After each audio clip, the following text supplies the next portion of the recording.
Eto na, huwag na natin patagalin pa. I'm so excited for you to hear this. This is a song I wrote a few years ago. It's called Magpakailan Pa Man.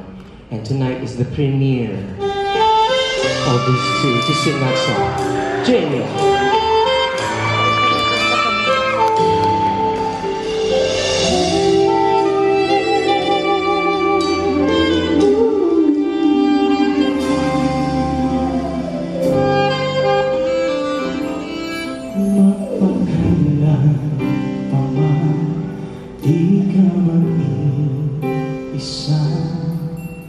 Sa hirap at ginhawa, ikaw kasama.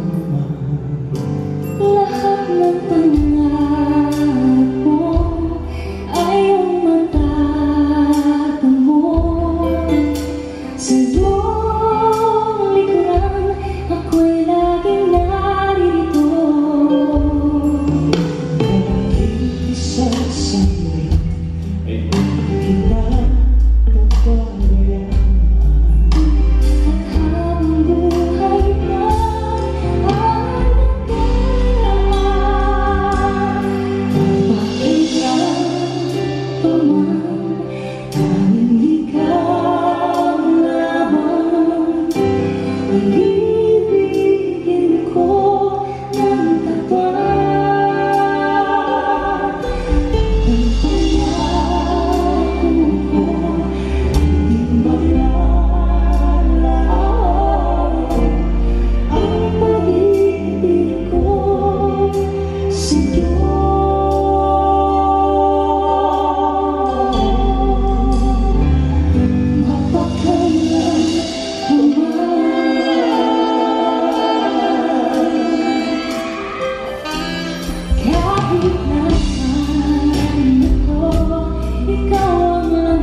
Ang galing nila, di ba? Do you think bagay yung song sa kanila? I think you should record it. Do you think, Jamiel, Do you think they should record it? You should record it. I will produce it for you. And I will get all the earnings. Alam mo, kung gusto niyo mag-concert, ipoproduce ko kayo ng concert. At pagkakakitaan ko kayo. Nasabi ko sa inyo. Palakpakan po natin Jane De La Serna, Mariel Montellano, TNT Duets Champions of the World. Yes. Congratulations. Mag-hi naman kayo sa fans nyo. Sa pagpunta, I'm Jamie Osmariel, sir. Thank you so much, Sir Barry Viewers. Thank you so much. Thank you po, Sir As Ossie. lahat ng mga fans ni Sir Robert. Oo naman, yung mga yan okay lang. Kulang sila. Okay. Actually, inaantok na yung mga yan. O yung mga gamot nyo, baka hindi nyo pa naiinom. Palakpakan nyo po ulit, Jamie. Please check your alarms. Yung inyong mga gamot, ha? Oo. Puro kayo ng mga mask. Ano? May makasakit kayo? Wala po. Umuiwas kayo sa sakit.